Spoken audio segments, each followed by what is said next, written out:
Does 2016 feel more relevant than 2026? We've seen a lot of the throwbacks, photos, videos, posts of people looking to relive 2016, not 2026. Plus, TikTok has been updating their ad platform and their capabilities to cater to streaming platforms and TV and film studios.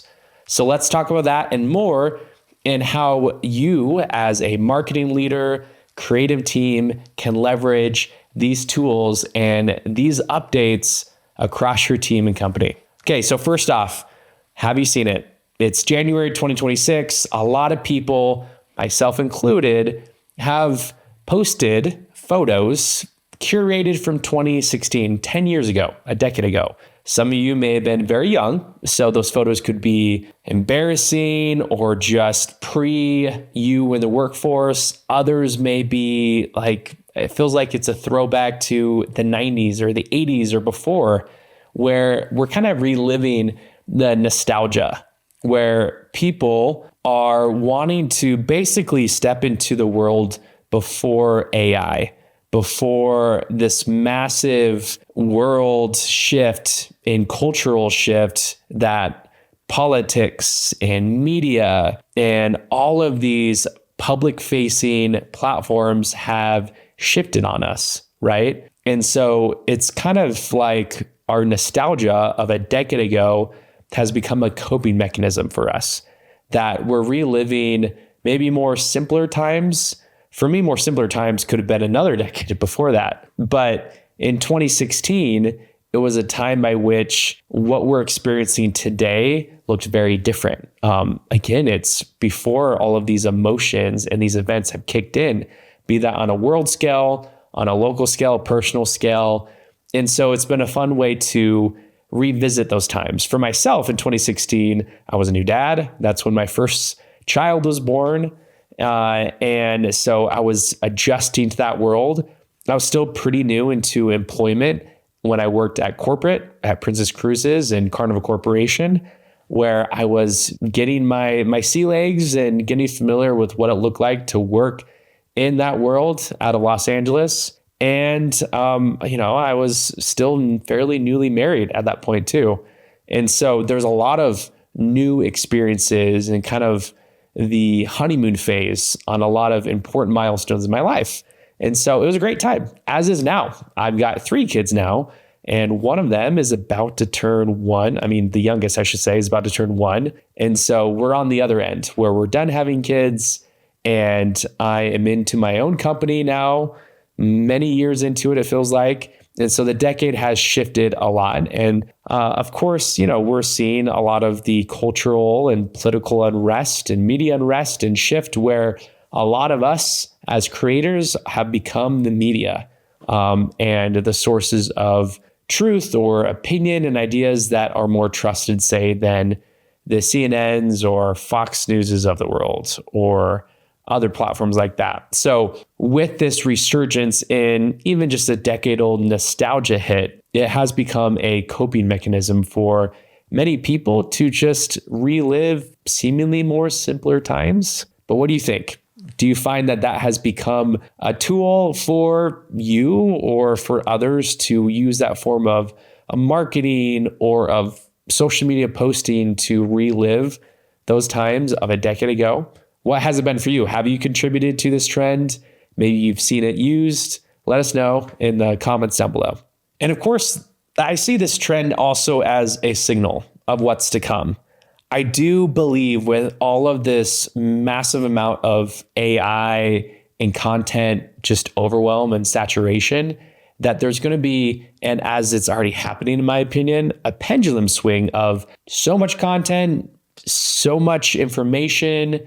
We have everything at our fingertips to a swing back to more of the authenticity and human side of storytelling, where people sure will still get confused of whether they're seeing a real human or someone who's generated from AI. Maybe they're fake, but people are going to yearn more for a culture and a community by which they are connecting with people online through their stories and knowing that it's coming direct from human, or more in real life, in person experiences where AI can't impact that, or the overwhelm of content can't impact that. And so that's where the invite is to many marketing leaders and creators out there, is to lean into your unique perspective, what you have to say to the world. And you don't have to be polarizing or all the time or hit on politics, or, it's just a matter of contributing to culture and contributing to the conversation. So that way people can see you as a thought leader and trusted voice in your industry, whether you're selling a product or not. There's that opportunity to be the voice of reason to the audience that you want to engage with. Okay, now with that down, let's move on to the next story of TikTok. I have to admit, I'm not a huge TikTok user. Yes, I've posted here and there, but of course we know it as a huge player across many levels, not only on social media, but around the world. People use it as a way by which they get their information. It's now one of the top search engines, where TikTok has definitely leaned into the algorithm side, where they're catering to people's addiction of just social media content consumption in general, but they're also catering to where the attention is going, or opportunities to educate based on where you are in the world. And it's, of course, becoming more and more of an important platform and primary source of information and exposure. So that's why TikTok has customized an experience that TV studios, movie studios, and streaming platforms can get their message and the updates and ads and trailers of their shows in front of the right people. So based on the algorithm and our search and content preferences that TikTok is able to learn with the data sharing that does happen on the TikTok app, we're then delivered specific types of ads done through Smart Plus, which is TikTok's ad platform. So TikTok is debuting 2 new ad offerings designed to help movie studios and streaming platforms transform buzz on TikTok into real ticket sales and new subscribers on their streaming platforms by showing users specific programs and films that are most likely of interest to the TikTok user. I think this is really cool, honestly. I think this is a good use case by which the data, the algorithm has that we are giving it by design is going to give us a more customized experience. And so if I'm interested in watching, say, another Stranger Things type show, like I have done over the years with Stranger Things, I love that show, then TikTok can deliver me an ad of a similar show that may be releasing, maybe a teaser trailer, some kind of promotion, or it could show up as a carousel style ad where I see multiple shows in that category or similar categories of my preferences, and I can swipe through and be educated on, oh, I didn't know this show was dropping, or this one looks interesting.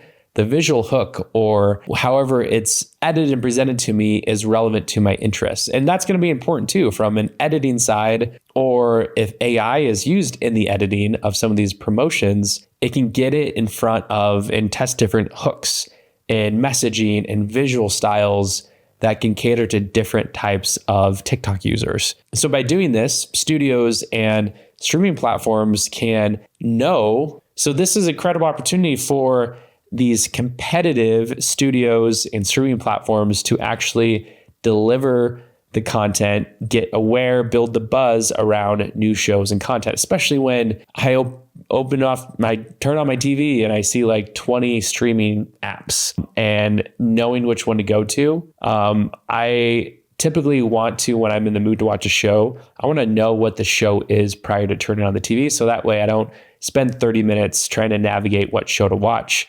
and being bombarded with all these different reasons to watch all these different shows, when I can know beforehand exactly the show, and then by default, the platform to go to, if HBO Max, Netflix, Disney Plus, right? I can then go to that platform.